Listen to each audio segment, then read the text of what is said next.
Everyone and welcome back to TCF channel.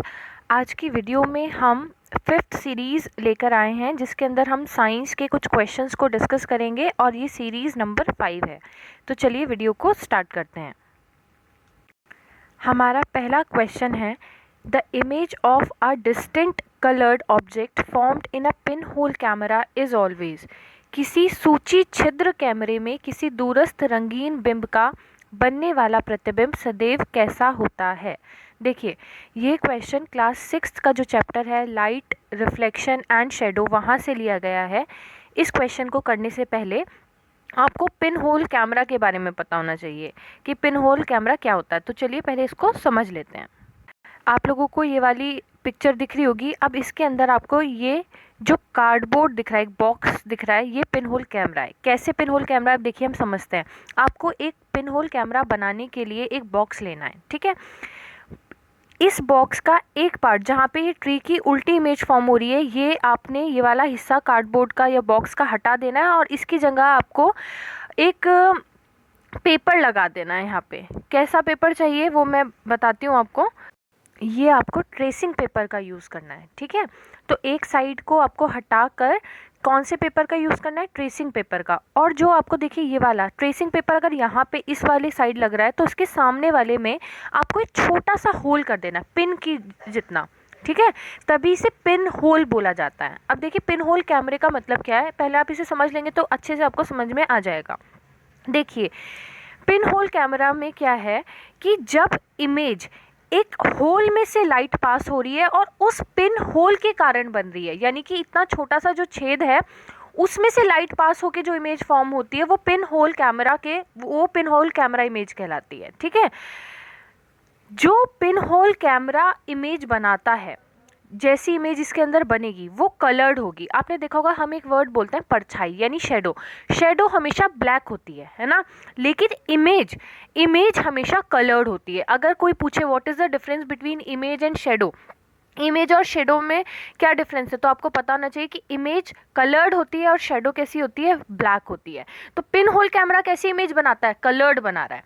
अब देखिए क्या हो रहा, मान लीजिए कि ये ट्री है, मुझे इस ट्री की इमेज चाहिए। तो जो जहाँ पर आपका होल है, जहाँ से लाइट होगी, आपको उस ऑब्जेक्ट को इस पिन के सामने रखना है।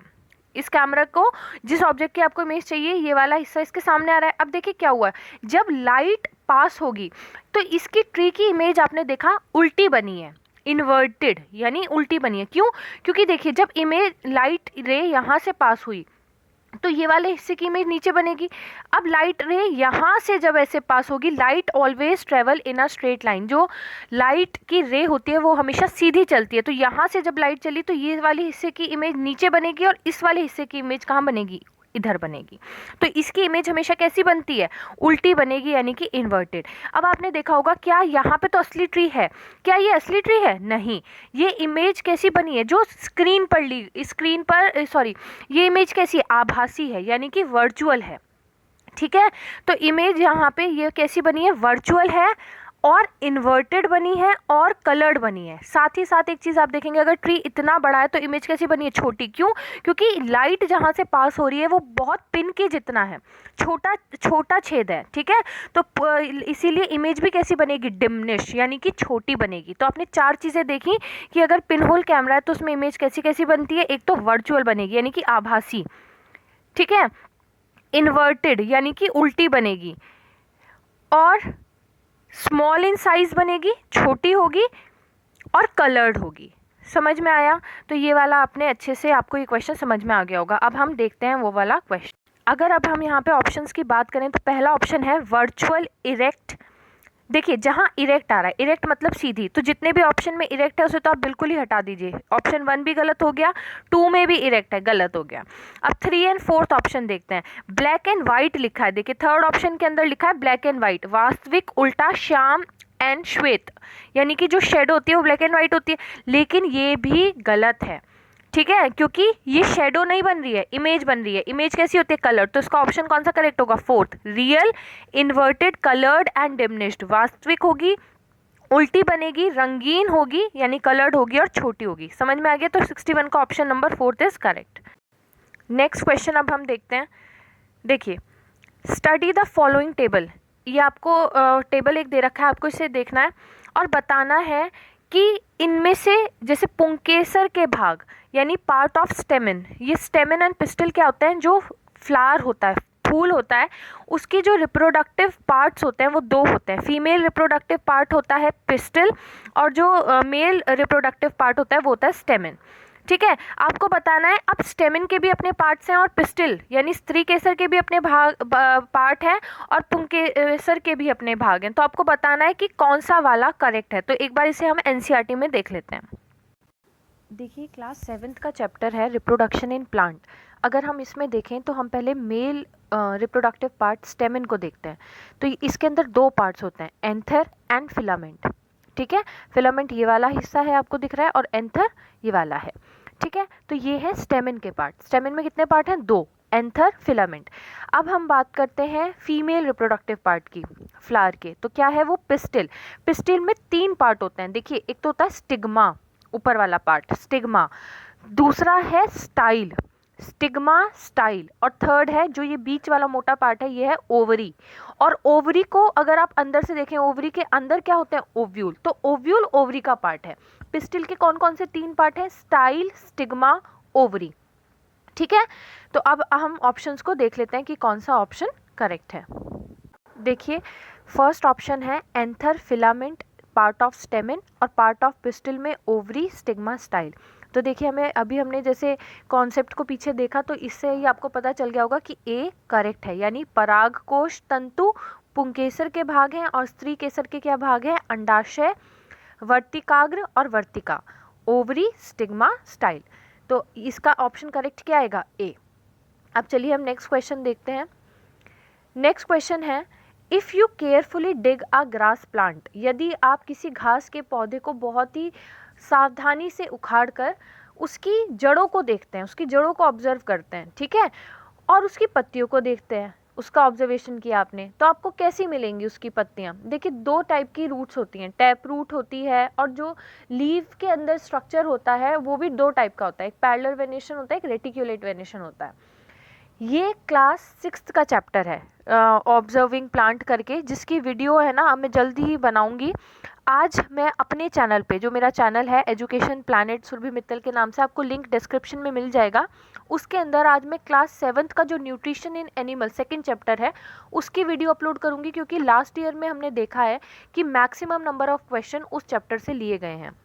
तो पहले हम एनसीईआरटी में उन चैप्टर को कवर करेंगे जो जिनसे ज़्यादा क्वेश्चन आए हैं लास्ट ईयर में। ठीक है, तो आप उस चैनल को भी जाके सब्सक्राइब करिए, और अगर आपको ये वाली वीडियो भी अच्छी लग रही है तो वीडियो को लाइक ज़रूर करिए, क्योंकि वीडियो को बनाने में बहुत मेहनत लगती है। तो चैनल को सब्सक्राइब करिए, वीडियो को लाइक करिए। चलिए अब देखते हैं हम क्लास 6th का एक बार ये चैप्टर। इसे समझने से पहले हम एक चीज़ देखेंगे। मान लीजिए मैंने एक लीफ ड्रॉ करी है, आपने देखा होगा पत्ती के बीच में एक इस तरीके की मोटी सी लाइन होती है ना, उठी हुई, और कुछ इस तरीके का स्ट्रक्चर होता है लीफ के अंदर, कुछ इस तरीके का स्ट्रक्चर है लीफ के अंदर। तो आपने देखा होगा एक ये वाली काइंड की लीफ है, तो इस वाले बीच वाले पार्ट को बोलते हैं mid rib, MIDRIB, mid rib.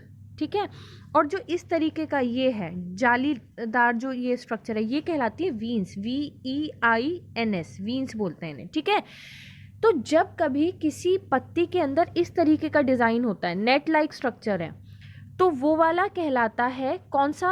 इस वाले, इसको हम क्या बोलते हैं? स्पेशली एक नाम दिया जाता है, इसको बोला जाता है रेटिक्यूलेट वेनेशन। ठीक है, जालीदार शिरान्यास करके। ठीक है, हिंदी में जालीदार शिरान्यास बोलते हैं, रेटिकुलेट वेनेशन। लेकिन आपने देखा होगा कि अगर ग्रास प्लांट है तो उसके अंदर इस तरीके का डिज़ाइन नहीं होता लीफ में। अगर कोई ग्रास वाला प्लांट है तो देखिए उसकी लीफ का स्ट्रक्चर अलग होगा। जैसे कि हमने ये लिया, ये ग्रास प्लांट है तो इसके अंदर इस तरीके से लंबा लंबा होगा। तो ये वाला क्या है? पैरेलल वेनेशन कहलाता है, पैरेलल वेनेशन, इसका नाम पैरेलल वेनेशन होता है। ठीक है, अब एक बार हम एनसीईआरटी में देख लेते हैं। तो ये क्लास 6 का 7th चैप्टर है, getting to know our plant, उसमें हम देखते हैं। देखिए, अब ये आपको दो लीफ के स्ट्रक्चर्स दिखा रखे हैं। इस वाली लीफ में कुछ जालीदार, देखिए नेट वाला जालीदार सा स्ट्रक्चर है, बीच वाली को मिडरिप बोलते हैं, बाकी वीन्स हैं, ठीक है। अब ये घास वाला प्लांट है, इसके अंदर डिज़ाइन अलग है। तो फर्स्ट वाले के अंदर कैसा है, रेटिक्यूलेट वेनेशन है, और सेकंड वाले में क्या है, पैरेलल वेनेशन है, ठीक है, समांतर शिरान्यास है। तो देखिए यहाँ पर एक चीज़ हमने नोट करी कि ग्रास के अंदर क्या होता है, पैरेलल वेनेशन होगा, और बाकी जो इस तरीके के प्लांट हैं वो वहाँ पे क्या होगा, रेटिक्यूलेट होगा। अब कुछ जो रूट्स होती हैं वो भी दो टाइप की रूट्स हैं, एक होती है टैप रूट और एक होती है फाइब्रस। यहाँ से देखिए मैं इमेज से आपको समझा देती हूँ, बाकी इस वाले चैप्टर की वीडियो मैं कल अपलोड करूँगी, क्योंकि ये चैप्टर भी बहुत इंपॉर्टेंट है, इसके अंदर कॉन्सेप्ट है, तो आप वहाँ पे मेरे चैनल से देख लीजिएगा उसे। देखिए टैप रूट क्या होती है, जैसे ए प्लांट आप देख रहे हैं, यहाँ पे क्या है, एक मेन रूट है और वहाँ से बहुत सारी रूट्स निकल रही हैं। तो टैप रूट वो रूट होती है, वो जड़ें जिसमें एक मेन रूट है और बहुत सारी जड़ें उसमें से निकल रही होती हैं, जिन्हें लेटरल रूट कहते हैं। जो छोटी छोटी बाकी जड़ें निकल रही है ना, ये लेटरल रूट्स कहलाएंगी। सेकेंड टाइप की रूट होती है फाइब्रस, जैसे घास वाला प्लांट है जिनके अंदर पैरेलल वेनेशन होता है, वहाँ पे किस टाइप की रूट्स रहती हैं, फाइब्रस मिलेंगी। और जिनके अंदर नैट लाइक स्ट्रक्चर यानी कि रेटिकुलेशन रहता है, वहाँ पे रूट कैसी होंगी, टैप रूट होंगी। दोबारा भी बताऊंगी मैं, फाइब्रस रूट में कोई भी मेन रूट नहीं होती। देखिए यहाँ पे क्या हम कोई आइडेंटिफाई कर सकते हैं कि कोई मेन रूट है, नहीं, सारी जड़ें एक सी ही हैं, कोई मेन रूट नहीं है। तो फाइब्रस रूट का क्या होती है, जहाँ पे कोई मेन रूट ना हो। टैप रूट क्या होती है, जहाँ एक मेन रूट हो और बाकी रूट्स उससे निकल रही हों, जिन्हें लेटरल रूट बोलते हैं। अब देखिए रूट और लीफ का जो स्ट्रक्चर है उसमें एक रिलेशन होता है। क्या रिलेशन है, यहाँ पे देखिए, plant having leaves with reticulate venation, जिन प्लांट के अंदर लीफ के अंदर रेटिकुलेट वेनेशन नेट लाइक जालीदार स्ट्रक्चर रहता है, वहाँ पे कैसी रूट होंगी, टैप रूट होंगी। और जिन प्लांट्स के अंदर लीफ में पैरेलल वेनेशन रहता है यानी कि समांतर शिरान्यास रहता है, वहाँ पे रूट्स कैसी होंगी, फाइब्रस। तो अब एक बार हम क्वेश्चन को देखते हैं। यहाँ पे पूछा था ग्रास प्लांट है, तो अभी आपने देखा ग्रास प्लांट के अंदर वेनेशन कैसा रहता है, पैरेलल। और अगर पैरेलल वेनेशन है तो फिर रूट्स कैसी होंगी, फाइब्रस। तो इसका करेक्ट ऑप्शन क्या होगा, फाइब्रस रूट, यानी रेशेदार जड़ें और समांतर शिरा विन्यास। मैंने शिरान्यास बोल दिया था बार बार, हिंदी के अंदर शिरा विन्यास वर्ड है, ठीक है। टैप रूट मूसला जड़ें और फाइब्रस रूट यानी कि रेशेदार जड़ें। दोबारा एक बार मैं स्टेटमेंट को फिर से रिपीट कर देती हूँ कि जिन प्लांट्स के अंदर रेटिकुलेट वेनेशन रहता है वहाँ टैप रूट यानी मूसला जड़ें रहती हैं, और जिन प्लांट्स के अंदर पैरेलल वेनेशन यानी कि समांतर शिरा विन्यास रहता है, वहाँ रूट कैसी होंगी, रेशेदार होंगी, ठीक है। आई होप आप लोगों को अच्छे से सारे क्वेश्चन समझ में आ रहे होंगे। अगर आपको कोई भी डाउट है तो आप कमेंट सेक्शन में लिख सकते हैं। और आज मैंने जो ऑडियो क्वालिटी है उसको इम्प्रूव करने की कोशिश करी है। तो चलिए नेक्स्ट क्वेश्चन देखते हैं, which is question number 64। An animal pops out its stomach through its mouth to eat the soft material of those animal which are covered by hard shell of calcium carbonate। कई जंतु ऐसे होते हैं, जानवर, जो आपने देखा होगा, जैसे टॉर्टोइज है तो उसके ऊपर का जो हिस्सा रहता है बहुत ही मतलब जो आपने देखा है शेल रहती है वो कैल्शियम कार्बोनेट से बना होता है ना, बहुत ही कठोर कवच है वो उसका। ऐसे जानवरों को खाने के लिए ऐसा कौन सा जानवर है जो अपने मुंह से अपने पेट को बाहर निकालता है, ठीक है। और उस जंतु का जो कोमल भाग है, देखिए कैल्शियम कार्बोनेट जो ऊपर वाला कवच है उसके नीचे तो वो सॉफ्ट एनिमल ही होगा ना, उसे खाने के लिए वो अपने पेट से, अपने मुंह से अपना पेट निकालता है और खा के वापस अपना पेट अंदर रख देता है। कितना इंटरेस्टिंग सी चीज़ है ना। कोई जंतु कैल्शियम कार्बोनेट के कठोर कवच वाले जंतुओं के कोमल भागों को खाने के लिए अपने मुख यानी मुंह से अपना आमाशय बाहर निकालता है, अपना पेट बाहर निकालता है। कवच को खोलने और कोमल पदार्थ को खाने के बाद आमाशय जंतु के शरीर में वापस चला जाता है, पेट वापस से उसके मुंह में चला जाता है, ठीक है। आपको बताना है कि वो एनिमल कौन सा है। अब आप कहेंगे अरे ये कौन सा एनसीईआरटी से क्वेश्चन आ गया, तो ये कोई बड़ी बात नहीं है, एनसीईआरटी में ही है, इसीलिए आपसे कहा जाता है कि एनसीईआरटी को अगर अच्छे से रीड करेंगे बहुत ही अच्छे से, तो आपको केवल सीटेट ही नहीं बल्कि केवीएस के जितना एग्ज़ाम है या इंटरव्यू वो तभी अच्छे से आप टॉप कर देंगे उसमें, अगर आप अच्छे से एनसीईआरटी को पढ़ेंगे। तो देखिए ये क्वेश्चन चैप्टर 2 में है, 7th क्लास का, न्यूट्रिशन इन एनिमल, उसकी वीडियो आज मैं अपलोड कर दूंगी। तो देखिए क्या है, तो देखिए क्लास 7th का जो चैप्टर है उसका सेकंड पेज पे ही आप देख लेंगे, जो इस चैप्टर का सेकंड पेज है, एक अमेजिंग फैक्ट करके बॉक्स में दे रखा है। Starfish feeds on animals covered by hard shells of calcium carbonate. After opening the shell, the starfish pops out its stomach. जब वो उसका शेल खोल देते हैं, जो ऊपर कठोर कवच है, तो अपना पेट बाहर निकालती है और जो सॉफ्ट पार्ट होता है कवच के नीचे वो खा लेती है, ठीक है। The stomach then goes back into the body and the food is slowly digested. तो ऐसा कौन करता है? स्टारफिश करती है। तो करेक्ट ऑप्शन क्या होगा? स्टारफिश। इसका करेक्ट ऑप्शन आप लोग लगा लीजिए, फोर्थ, स्टारफिश। नेक्स्ट क्वेश्चन हम देखते हैं, the ratio between the length of small intestine and large intestine in human body. आपकी हमारी जो ह्यूमन बॉडी है उसमें शुद्रांत्र और बृहदांत्र करके जो स्मॉल इंटेस्टाइन है और लार्ज इंटेस्टाइन है उनका आपको रेशियो बताना है, अनुपात बताना है। तो एक बार पहले हम एनसीईआरटी में देख लेते हैं कि इनकी लेंथ कितनी होती है, तभी हम उसका रेशियो फाइंड करेंगे। देखिए इस बार हम हिंदी के एनसीईआरटी ले लेते हैं। शुद्रांत्र यानी स्मॉल इंटेस्टाइन, इसका लेंथ कितना है? 7.5 मीटर लंबी होती है, यानी कि छोटी आंत जो हमारी स्मॉल इंटेस्टाइन होती हैं। और जो लार्ज इंटेस्टाइन यानी कि बड़ी वाली आंत होती है वो क्या है? उसकी एक बार हम लेंथ देख लेते हैं कि वो कितनी लेंथ है उसकी। तो देखिए नीचे अगर हम आएंगे तो यहाँ बृहदांत्र, उसकी लंबाई कितनी है? 1.5। तो आपको इनकी रेशियो निकालनी है, तो कैसे निकालेंगे? एक बात आप ध्यान दीजिए, स्मॉल इंटेस्टाइन की रेशियो पूछिए लार्ज इंटेस्टाइन से, तो स्मॉल इंटेस्टाइन की लेंथ पहले लिखी जाएगी 7.5 और रेशियो ऐसे कंपेयर करेंगे। लार्ज इंटेस्टाइन की होती है 1.5, पॉइंट से पॉइंट कट गया तो 75/15, 5 से डिवाइड कर लीजिए, या सिंपल अगर आप खुद ही समझ जाएंगे कि 15 5 जा कितना होता है 17, सॉरी हाँ 15 5 जा 75, तो उसकी रेशियो कितनी आ जाएगी? 5:1, ठीक है। तो करेक्ट ऑप्शन 5:1 होगा। इसका आप करेक्ट ऑप्शन क्या लगाएंगे? 2, 5:1। कई बच्चे 1:5 लगाएंगे, गलत हो जाएगा। क्यों? क्योंकि स्मॉल इंटेस्टाइन की रेशियो लार्ज इंटेस्टाइन से पूछी है। तो स्मॉल इंटेस्टाइन की लेंथ पहले ऊपर लिखेंगे 7.5 डिवाइड 1.5, 15 5 जा 75, तो 5:1, second option is correct. Next question देखते हैं, the normal temperature of human body. जो मानव शरीर का सामान्य टेम्परेचर, सामान्य ताप होता है वो आपको डिग्री सेल्सियस और फ़ारेनहाइट में बताना है। तो ये क्लास 7th का जो 4th चैप्टर है हीट, वहाँ से लिया गया है। नॉर्मल बॉडी टेम्परेचर कितना होता है ह्यूमन बॉडी का? 37 डिग्री सेल्सियस। अब उसे अगर आप फ़ारेनहाइट में चेंज करेंगे तो उसके लिए फॉर्मूला है, मैं बता देती हूँ। देखिए फ़ारेनहाइट को अगर आपको डिग्री सेल्सियस को फ़ारेनहाइट में चेंज करना है तो फॉर्मूला है 9/5 इंटू आप डिग्री सेल्सियस में जो टेम्परेचर है प्लस आप कर देंगे 32। तो यहाँ पे डिग्री सेल्सियस में टेम्परेचर आपको पता है 37 डिग्री रहता है, तो 9/5 इंटू 37 प्लस 32, अगर इसको आप सॉल्व करेंगे तो आपको करेक्ट आंसर मिल जाएगा। आई होप मेरे को इसे सॉल्व करने के दिखाने की ज़रूरत नहीं होगी क्योंकि इतना आप लोग कर लेंगे। चलिए फिर भी मैं थोड़ा बता देती हूँ आपको। पहले अगर आप वैल्यूज़ को यहाँ पे पुट करेंगे तो देखिए 9/5 इंटू डिग्री सेल्सियस में कितना है 37। तो पहले आप इसे सॉल्व करिए, मल्टीप्लाई वाला। 37 में 32 मत प्लस कर दीजिएगा, बोर्ड मास का फॉर्मूला लगता है। पहले हम मल्टीप्लाई वाला पूरा सॉल्व करेंगे, तो जो सॉल्व करके इसे आएगा ना उसमें आप 32 को प्लस कर दीजिएगा, ठीक है। तो उससे आंसर हमें मिलेगा 98.6। तो इसका ऑप्शन करेक्ट होगा 1 वाला। और कौन सा ऑप्शन करेक्ट है इसका? 1, 37 degree Celsius and 98.6 degree Fahrenheit, ठीक है। तो फर्स्ट वाला ऑप्शन इसका करेक्ट है। एक बार एनसीईआरटी में भी मैं दिखा देती हूँ उस क्वेश्चन को कि ये कहाँ से लिया गया है। देखिए क्लास 7th का ही चैप्टर है हीट, 4th चैप्टर।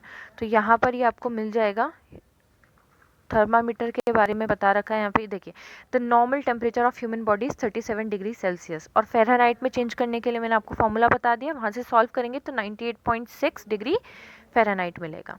इस वाले चैप्टर से है ना, इस वाले पेपर में सितंबर का पेपर है, ये वाला 2016 का है आई थिंक, या 14 का है, वो मैं देखूंगी।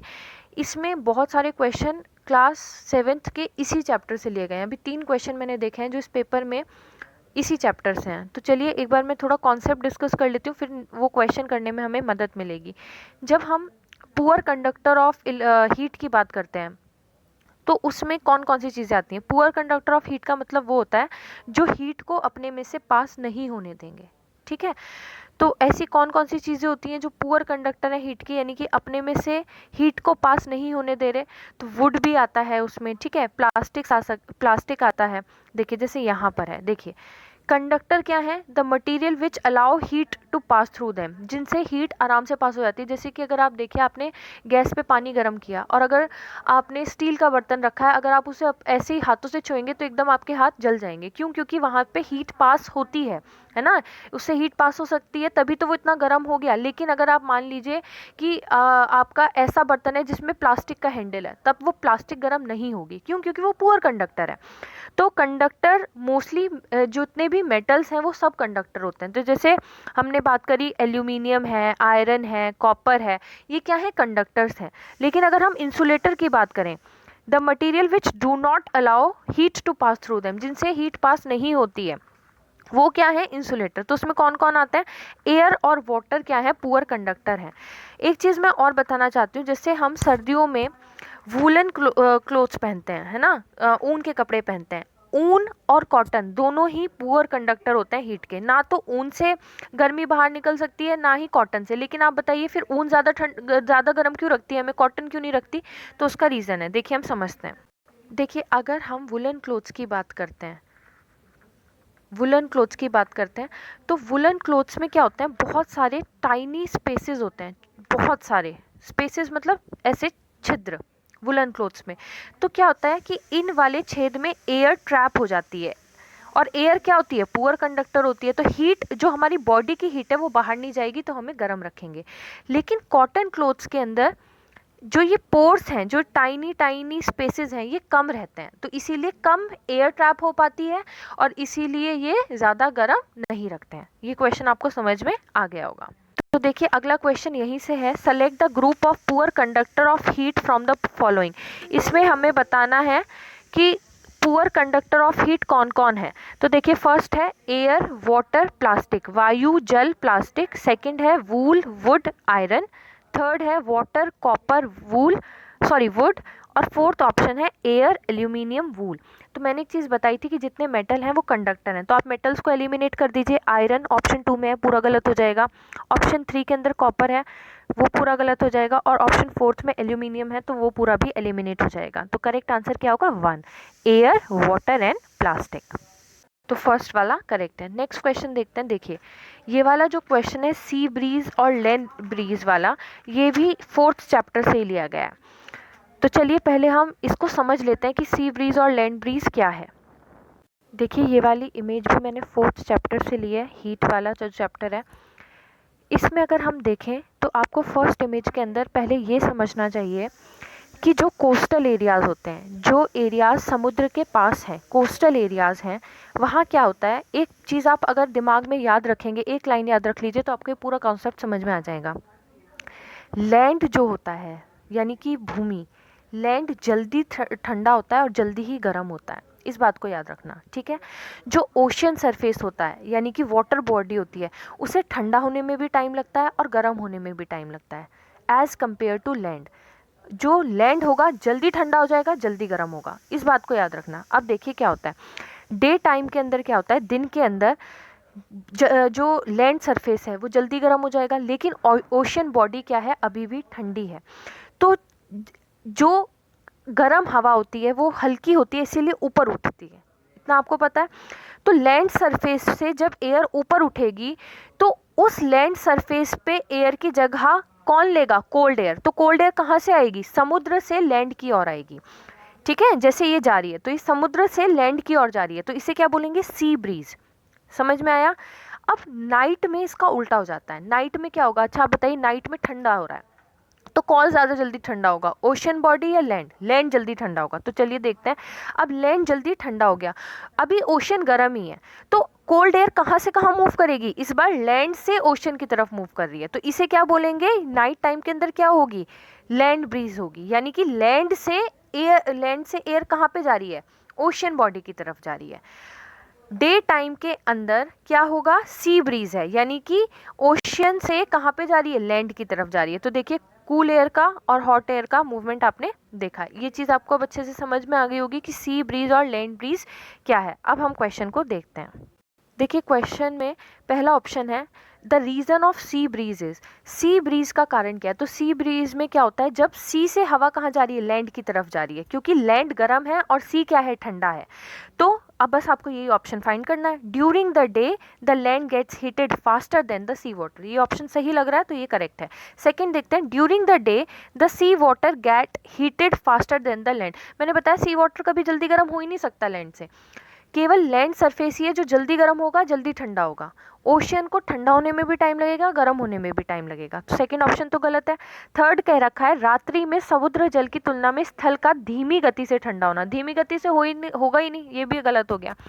फोर्थ है at night the sea water cools down more slowly than the land. रात में क्या होता है, sea water cool down more slowly, धीरे ठंडा होता है लैंड से। ठीक है, तो इस वाले ऑप्शन में जो बात कही गई है कि सी वाटर कूल हो रहा है, तो यहाँ पे कौन सी ब्रीज की बात कर रहे हैं, हमें ऑप्शन में देखना सी ब्रीज, लेकिन फोर्थ ऑप्शन में कौन सी बात करी गई है, लैंड ब्रीज की बात करी गई है। तो ऑप्शन कौन सा करेक्ट होगा, 1 वाला, तो फर्स्ट 1 इज करेक्ट। अब हम नेक्स्ट क्वेश्चन देखते हैं।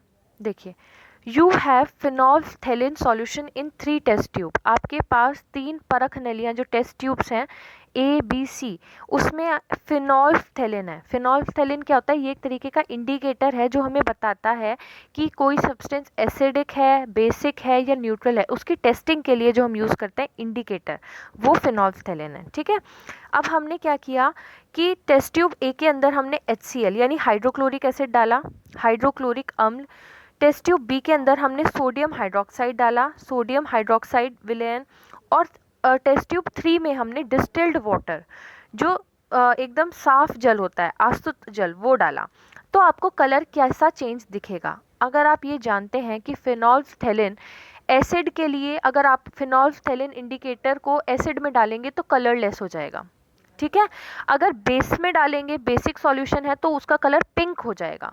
और अगर न्यूट्रल है, ना एसिड है ना बेस है, न्यूट्रल है, तो फिर क्या रहेगा, कलरलेस ही रहेगा। तो आपको पता है कि HCl क्या है, एसिडिक सॉल्यूशन है, तो इस केस में टेस्ट ट्यूब ए का कलर कैसा रहेगा, कोई कलर नहीं आएगा, कलरलेस। बी में कैसा रहेगा, कलर पिंक हो जाएगा, क्योंकि NaOH, OH हाइड्रोक्साइड आयंस आ रहे हैं इसके अंदर, बेस है, तो यहाँ पे क्या कलर हो जाएगा, पिंक। और न्यूट्रल डिस्टिल्ड वाटर ना एसिडिक है ना बेसिक है, तो वहाँ पे भी कैसा रहेगा, कलरलेस। अब एक बार इसको हम NCERT में देख लेते हैं। ये वाला जो चैप्टर है, ये क्लास 7th का 5th चैप्टर है, एसिड बेस एंड सॉल्ट, उसको हम देखते हैं। ये क्लास 7th का ही चैप्टर है, एसिड बेस सॉल्ट। फिनोल्फथैलीन देखिए इंडिकेटर लिया है और यहाँ पे समझाया गया है। देखिए बेस लिया है तो क्या कलर है, बस आप इतना देख लीजिए। When the solution is basic, अगर बेसिक सॉल्यूशन है तो फिनोल्फथैलीन का कलर पिंक हो जाएगा, और अगर एसिडिक है तो वो क्या रहेगा, कलरलेस रहेगा। तो इसका करेक्ट ऑप्शन 1 है, ए में रंगहीन, बी में गुलाबी और सी में भी रंगहीन। अब देखिए हम अगला क्वेश्चन देखते हैं। ये भी इसी चैप्टर से लिया गया है। मेजॉरिटी ऑफ क्वेश्चन जो है ना, एक एक चैप्टर से 2-2 क्वेश्चन आए हुए हैं लास्ट ईयर के क्वेश्चन पेपर में। तो चलिए इस वाले क्वेश्चन को देखते हैं। A student put a drop of dilute solution of sodium hydroxide.